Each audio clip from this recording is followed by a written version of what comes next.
Hello दोस्तों, आप सबका the logical Indian YouTube channel में बहुत बहुत स्वागत है। मैं संविधान पर चर्चा करता हूं, संविधान के माध्यम से बात करता हूं, क्योंकि संविधान ही वह दस्तावेज है जिससे हम सारे देश को एक साथ जोड़ सकते हैं, भारत को खुशहाल रख सकते हैं। इसकी एक शर्त है कि सभी पार्टियों और नेताओं की निर्मम आलोचना की जाए और संविधान के अनुरूप चलने के लिए उनको जनता के माध्यम से बाध्य किया जाए, जिससे कि भारत संविधान से चले और आगे बढ़े। इसके लिए ज़रूरी है कि ऐसे नेताओं पर होने वाले सवालों को भी आप सुनें और उनका तार्किक उत्तर सोचें, जिनको आप अपना ही नायक मानते हैं और जिनकी आलोचना सुनना नहीं चाहते या आलोचना करने वाले पर सवाल उठाते हैं। सवाल आलोचना करने वाले पर नहीं, सवाल आलोचना में जो कहा गया है उस पर कर सकते हैं। तो चलिए शुरू करते हैं। अगर हमारी वीडियो आपको पसंद आती है, इसमें तार्किकता की बात नज़र आती है, इसमें संविधान की कुछ महक खुशबू आती है, तो आप इसको लाइक करिए, चैनल को सब्सक्राइब करिए और शेयर करिए। एक बात बता दें दोस्तों, हजारों हजार साल से भारत जातियों में, वर्गों में, वर्णों में और धर्मों में बटा हुआ है। इसलिए यहाँ एक दूसरे के विरुद्ध की राजनीति अगर की गई तो यह देश खंड खंड हो जाएगा। सामाजिक रूप से तो हो रहा है, और यह जरूरी नहीं कि जो लड़ाई में जिसके साथ खड़ा हो वह लड़ाई जीत जाने पर उसकी रखवाली ही करे। मैं आज इसको उदाहरण के माध्यम से समझा रहा हूं। कल की घटना है, बीएसपी सांसद दानिश अली को बीएसपी से पार्टी विरोधी गतिविधियों के आधार पर निकाल दिया गया है। निश्चित रूप से बीएसपी वन मैन पार्टी है, एक व्यक्ति की पार्टी है। कितना लोकतंत्र है ये सवाल आप करिए, जो लोग उनको वोट देते हैं, जो उनको अपना नायक नेता मानते हैं। और वे लोग भी करें जो वोट चाहे दें या न दें, क्योंकि लोकतंत्र में सारी पार्टियां हमारी, हमारे वोट देने न देने से नहीं होगा।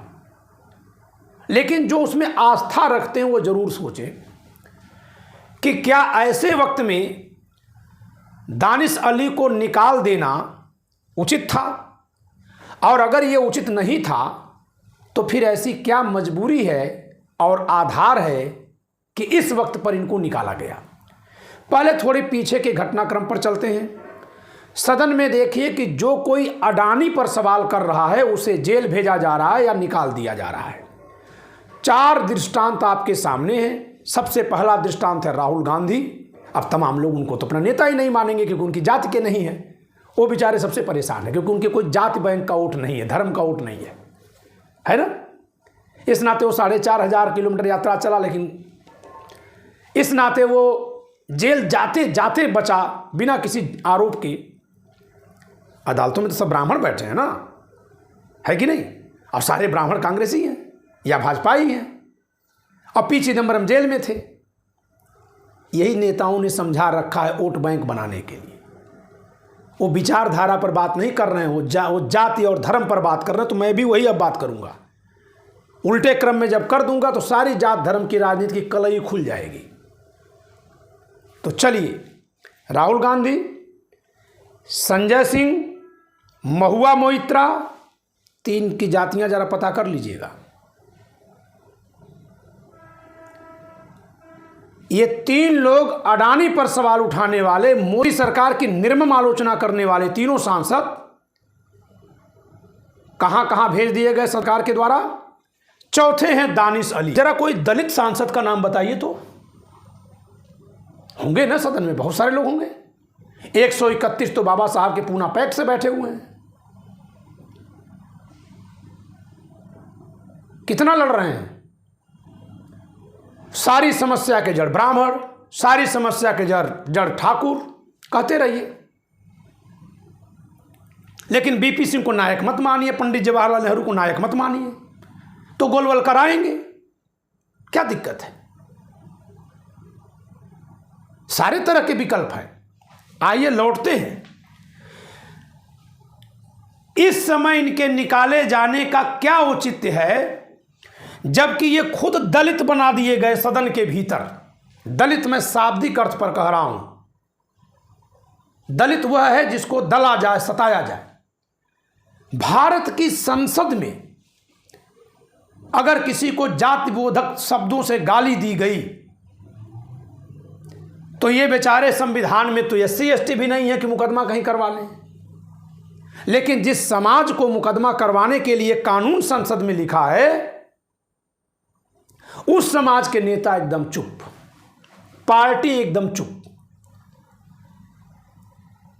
और इनको पार्टी विरोधी गतिविधियों के आधार पर निकाल दिया गया। तो पहला सवाल यह बनता है, इस समय जबकि सबको साथ में लेकर चलने की जरूरत थी, ऐसी क्या मजबूरी थी कि इनको पार्टी विरोधी गतिविधियों का नाम लेकर निकाला गया? और सब लोग जानते हैं कि यह फैसला उस पार्टी में अकेला एक व्यक्ति करता है। अगर वह नायक इतना मजबूर है तो जो लोग उस नायक को अपना नायक मानते हैं, उनके पतन के लिए या उनके उत्थान के लिए, वो दोनों के लिए ही जिम्मेदार होगा और उन दोनों के लिए ही श्रेय मिलेगा उसको, जो भी मिले। दूसरी बात, जनता ने वोट दिया था। मैं बार बार कहता हूं कि संविधान का माखौल उड़ाकर हमारे नेताओं ने हमारे सांसदों विधायकों को कठपुतली बना रखा है। अमरोहा की जनता ने चुना है ना BSP के टिकट पर, यानी टिकट दी थी BSP पार्टी और वोट दिया था जनता ने। पार्टी विरोधी गतिविधियों के कारण निकाला गया। सांसद की जिम्मेदारी पार्टी के प्रति है कि जनता के प्रति है, पहले तय की जाए। और अगर पार्टी के प्रति इतनी है कि पार्टी विरोधी गतिविधि हो गई तो जरा अमरोहा की जनता से भी पूछ लिया जाता, क्योंकि संविधान के अनुसार ये अमरोहा की जनता के प्रतिनिधि हैं। संविधान के अनुसार ये बसपा के कैडर के नेता नहीं हैं चुने जाने के बाद। तो संविधान का कितना पालन हो रहा है? मैंने कहा है बार बार अपने भाषणों में कि बाबा साहब की जो पूना पैक्ट की मांग थी, उसके तहत 131 सांसद और उसके बाद जो अन्य समाज के सांसद गए हैं, ये सारे के सारे सांसद अपनी अपनी पार्टियों की कठपुतली हैं और पार्टियां कोई ब्राह्मण की नहीं है। इस समय आप जरा व्हिप जारी करने वालों का नाम गिन लीजिए संसद में और विधानसभा में, एक भी ब्राह्मण नहीं मिलेगा। लेकिन आपका ध्यान सुप्रीम कोर्ट में ब्राह्मण हैं, सेक्रेटरीट में ब्राह्मण हैं, हटा लो ना उनको भी, हटा के देखना फिर। ये ब्राह्मण ही है जो गाली सुनने के बाद भी आशीर्वाद देने चला आया। सहनशीलता होती है अगर जाति की बात करेंगे तो। तिलक तराजू आओ तलवार, इनको मारो जूते चार, ये नारा देने वाली के जब खुद के मान सम्मान पर प्रहार हुआ तो कौन आया बचाने? और उसके बाद CM कौन बना दिया? और बाद में साथ में खड़ा होकर के वोट देकर के CM कौन बनाया? लेकिन जितना ही बना दिया जाए उतना ही बनाने वाले समाज को गाली, ये ठीक नहीं है। इससे संविधान कमजोर हो रहा है। मेल मिलाप की कोशिशों पर यह कह देना ये मजबूर हो गए तो मिल रहे हैं, और अगर वो छिटक गया ये तो कभी मिलते ही नहीं हमसे। दोनों कैसे चला रहे हैं आप लोग? बहुत बड़े समाज से चलाया जा रहा है। अगर मीठा है तो मीठा कहिए, खट्टा है तो खट्टा कहिए, लेकिन जब सारे मीठे को भी खट्टा, खट्टे को भी खट्टा, तो कोई मीठा क्यों बनना चाहेगा?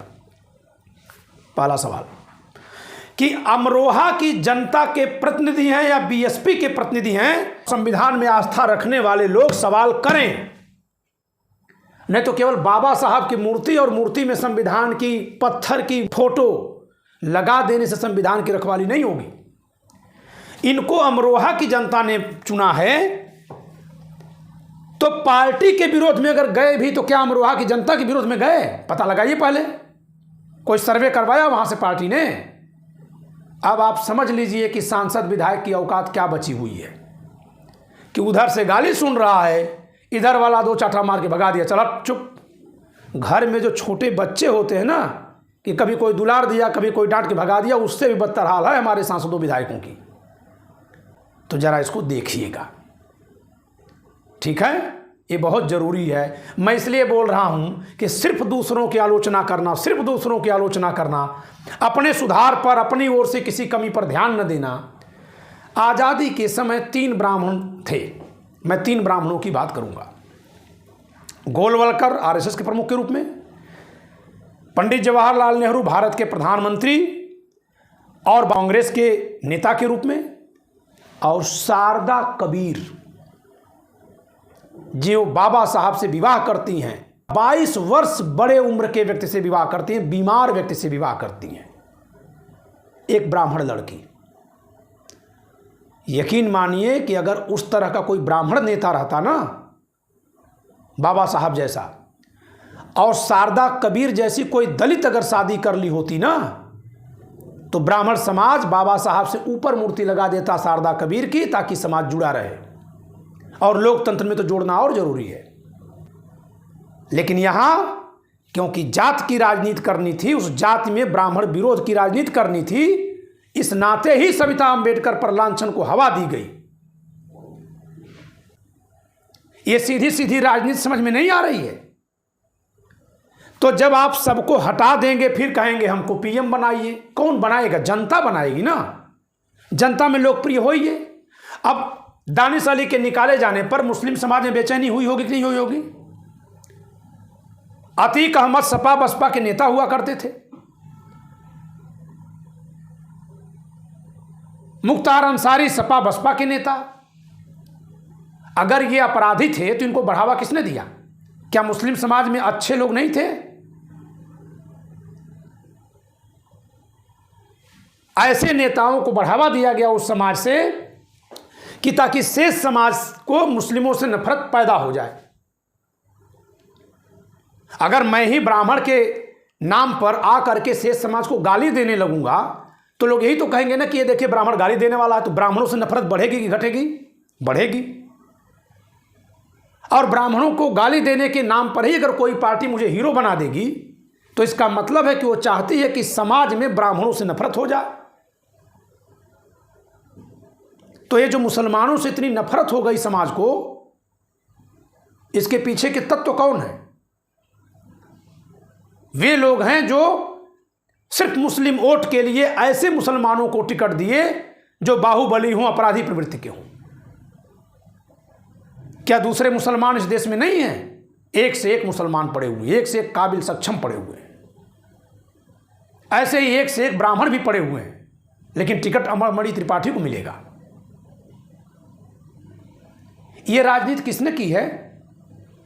30 साल से 1990 से 2023 33 साल होने जा रहा है। ये प्रदेश में गुंडा माफिया की राजनीति कौन लोग कर रहे हैं? ये वे लोग कर रहे हैं जिनको आगे बढ़ाने के लिए महात्मा गांधी ने, विनोबा भावे ने, कांग्रेस ने, जमींदारों से, रियासतदारों से सरदार पटेल ने अनुनय विनय किया था कि आप अपने महल कम कर लीजिए ताकि पूरे जनता में थोड़ा संसाधन बंटे। हमारी जनता में एक वर्ग एकदम भूखा नंगा है, आप थोड़ा अपना महल छोड़ेंगे, खजाना निकाल के सरकार के पास आएगा तो हरित क्रांति होगी, दूध क्रांति होगी, सबके पास खाने के, भोजन, पहनने के कपड़े पहुंचेंगे। लेकिन ये क्या, इन लोगों से छुड़वाया गया। जिन नायकों ने छुड़वाया उन नायकों को जाति सूचक पहचान दे करके किनारे लगा दिया गया। कौन लगाया? उस समाज के नेता लोग जिसके लिए ये अपने समाज के लोगों से अनुनय विनय करके जमींदारियां और रियासतें छुड़वाए थे। और वो नेता जो ऐसे नेताओं को समाज में बदनाम किए, गाली दिए, 93 में महात्मा गांधी जी को गाली दी गई है। बाबा साहब गाली देते थे महात्मा गांधी जी को। हासिल क्या करना था? महात्मा गांधी गोली खाए थे सीने पर, नोआखाली में दंगा हो गया था, चले गए थे। आप गांधी जी को गाली दी थी ना 93 में। जान लीजिए, मायावती जी ने 1993 में महात्मा गांधी को भद्दी भद्दी गालियां दी थी मंच से। मैं उसमें बीए में था। तो बचाइए, अब तो इनको गाली दी गई। और महल खाली कर दिए रियासतदारों ने ताकि इस समाज का उत्थान हो जाए, ताकि आर्थिक असमानता थोड़ी सही हो। और हो क्या गया, इस समाज से महल में बैठने वाले लोग पैदा हो गए। यानी संविधान में समता नहीं चाहिए, संविधान में समानता हमको नहीं चाहिए। इस जाति में महल में लोग रहते थे तो हमारी भी जाति में एक आदमी, दो आदमी महल में रहेंगे। तो फिर वो बेवकूफ थे जो अपना महल छोड़ाए। क्या सारे क्षत्रिय महल में थे? क्या सारे ब्राह्मण अमीर थे? 25% गरीब निकल गए ना बिहार में। तो संविधान की बात फिर से करूंगा कि न तो समता की बात की गई, बल्कि उस जमींदारी को उलटने के लिए नेता लग गए। अगर समाज इतना गरीब है, इतना पीछे है, तो सारे जातियों के विधायकों के पास फॉर्च्यूनर और 4-4 राइफलें और गने कहां से हैं? ये कहां से आ जा रही भाई? जरा सोचिए महात्मा गांधी में और आज के नेता में अंतर। महात्मा गांधी राजकोट के दीवान के बेटे थे और बैरिस्टर थे। वो सूट कोट जूता पहनते थे, पगड़ी बांधते थे। जब अहमदाबाद में मजदूरों की फैक्ट्री में गए तो पगड़ी दे दिए। जी हां, महिलाओं की गंदगी साफ करने के लिए, एमसी साफ करने के लिए। कपड़े नहीं थे, कस्तूरबा को उन्होंने भेजा कि जाओ पूछो साफ सफाई से महिलाएं रहती हैं कि नहीं, मजदूर महिलाएं। उन लोगों ने कहा कपड़े ही नहीं, एक ही कपड़ा फटा है, वही पहनना होता है, 24 घंटे वही। और जो उसको गाली दिया वो आज महल में पहुंच गया। वो आदमी राजकोट के दीवान का बेटा समाज के लिए अपने महल को छोड़ दिया। आनंद भवन देख लीजिए इलाहाबाद में, पंडित नेहरू ने उसको छोड़ दिया, जेल में चले गए समाज के लिए। और जिस समाज के लिए छोड़े वो समाज गाली दे करके अपने में से महल में बैठने वाला पैदा कर रहा है। और फिर कहता सारा दोष ब्राह्मणों का, सारा दोष ब्राह्मणों का। कहते रहिए ऐसे, क्योंकि ब्राह्मण को कुछ और ज्यादा कहना ही नहीं होगा। बहुत ज्यादा कहने लगेंगे तो कहेगा कि हर जाति का एक नेता होगा और उसका एक महल होगा। क्यों एक ही जात के नेता महल में रहेंगे भाई? फिर हर जात के नेता का महल बनेगा। तब समझ में आ जाएगा कि जो रियासतें हटाई गई थी उसका उद्देश्य क्या था और फेल करने वाले लोग कौन हैं। जो जातियां सदा से युद्ध में भाग ली थीं और इस नाते उनका एक तरीका ही था दबंगई की भाषा बोलना। संविधान में कहा गया आप विनम्रता से बात करेंगे, व्यक्ति की गरिमा करेंगे, कानून बनाए गए, SC ST एक्ट बनाया गया। लेकिन ये क्या, अब दूसरे लोग वैसा ही नायक चुनेंगे जो दूसरों को गाली दे। हां, विधूड़ी जी किस समाज से हैं पता कर लीजिएगा, गाली दिए इनको। तो समाज को आप संरक्षण नहीं दे रहे हैं, बल्कि संविधान के दुरुपयोग से, संविधान में जो ओट है उसका जज्बाती प्रयोग करके अपने को ऊपर उठा ले रहे हैं और फिर ऊपर उठने के बाद भी संरक्षण नहीं दे रहे हैं। यही ब्राह्मणवाद है कि अगर कोई मुसीबत में हो, कमजोर हो तो उसको छोड़ दो। विदेशी आक्रांता आए, पुरुष मारे गए, महिलाओं से कह दो सती हो जाए। कोई गरीब था, कमजोर था, इस नाते गंदा था, अछूत घोषित कर दो। यही तो ब्राह्मणवाद था ना। ये कमजोर आज हैं कि नहीं है, तो इनको छोड़ा जाना दलितवाद है, अंबेडकरवाद है, संविधानवाद है कि ब्राह्मणवाद है? और ये ब्राह्मणवाद करने वाला, फैसला लेने वाला कोई जात से ब्राह्मण है कि जात से दलित है? इसीलिए कहता हूं कि ब्राह्मणवाद को पैदा करने की जरूरत नहीं है, वो सबके दिमाग में होता है। मनुवाद को पैदा करने की जरूरत नहीं है, वो सबके दिमाग में है। तो फिर से एक सवाल छोड़ जा रहा हूं, सदन में कितने दलित नेता आवाज उठा रहे हैं इस समय, चीख चीख कर बोल रहे हैं, जैसे संजय सिंह बोले, महुआ मोहित्रा बोली, राहुल गांधी बोले। जरा उनका भी नाम गिनकर आप लोग हमको बताइए। हमें चुनाव नहीं लड़ना है, और लड़ना होगा तो हम केवल संविधान के नाम पर लड़ेंगे। जात के, धर्म के नाम पर नहीं लड़ा जाएगा चुनाव। इस नाते हे मेरे भाइयों, हे मेरे दोस्तों, आप बात को समझिए और नेताओं से सवाल करिए। जरूरत पड़े तो नेता बदले जाएंगे। नेता बदले नहीं जाते हैं क्या? यह देश जमींदारों को बदल दिया, रियासतदारों को बदल दिया, तो लोकतंत्र में हम नेता को अस्थायी करके बैठे हुए हैं। तो जरा इधर ध्यान दीजिए, इस कारण से ध्यान दीजिए, सपा बसपा ने 1990 से वोट लिया है मुस्लिम समाज का। आज मुस्लिम समाज पर जब मुसीबत आई है, क्योंकि उनको तो वोट ही नहीं दिए जिस पार्टी की सत्ता है, तो जिनको इन्होंने वोट दिया झोला भर भर कर, और ये भी नादान निकले, कभी इनकी गलतियों पर चर्चा करूंगा मुस्लिम समाज की,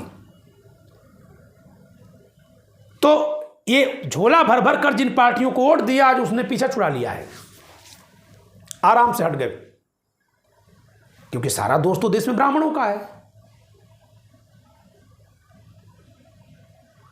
माना कि ये बीएसपी के सांसद हैं, लेकिन ये जिस वर्ग से, समाज से आते हैं, वो समाज तो समाजवादी पार्टी को भी वोट देता है, भर भर कर देता है।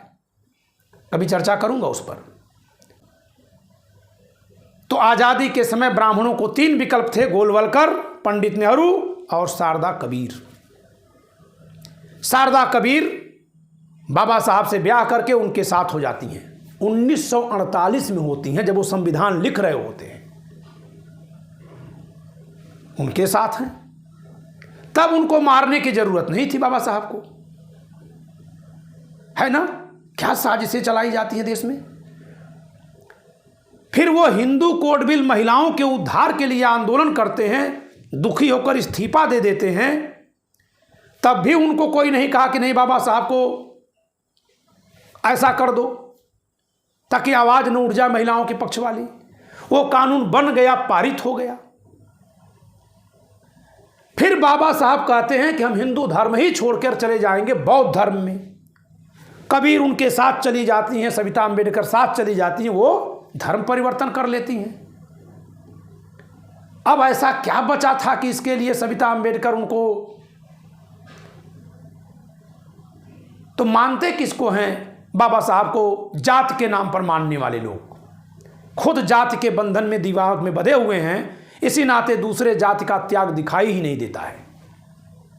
और जब त्याग देखोगे ही नहीं, सुधार को मानोगे ही नहीं आप, तो कोई क्यों जाएगा त्याग और सुधार करने? वो भी तब जबकि हम जब जहां थे वो बुराई है, और हम छोड़ेंगे तो तुम उसी को अपना करके नायक बनोगे, तो कोई क्यों छोड़ेगा? सारे रियासतदारों ने, जमींदारों ने हवेलियां खाली की। जब से 90 के बाद सामाजिक न्याय के नाम पर तमाशा करने वाले लोग सत्ता में आए, राजनीति में आए, सारे विधायकों ने वैसी वैसी हवेलियां बनाई जैसे उनके इलाकों के जमींदारों की होती थी। सारी पार्टियों के विधायकों ने बनाई, खुल खुल कर बनाई। आप तो सामाजिक न्याय के लिए आए थे ना। अगर कांग्रेस के सांसद विधायक बनाए थे तो उनके खिलाफ ही तो जनता आपको वोट दी थी। आपको तो खेत में हल चलाने वाले, कहीं से रिक्शा चलाने वाले तार्किक बुद्धिमान लोगों को ले आना चाहिए था सदन में, ताकि लगे कि हाँ, कांग्रेस जनता को नहीं आने दे रही थी, ये जनता आ गई। तो एक बार अपने सब पर सब लोग देखें और जनता की दर्द की ओर चलें। संविधान यही अपेक्षा करता है, संविधान यही चाहता है। आज के लिए इतना ही, धन्यवाद।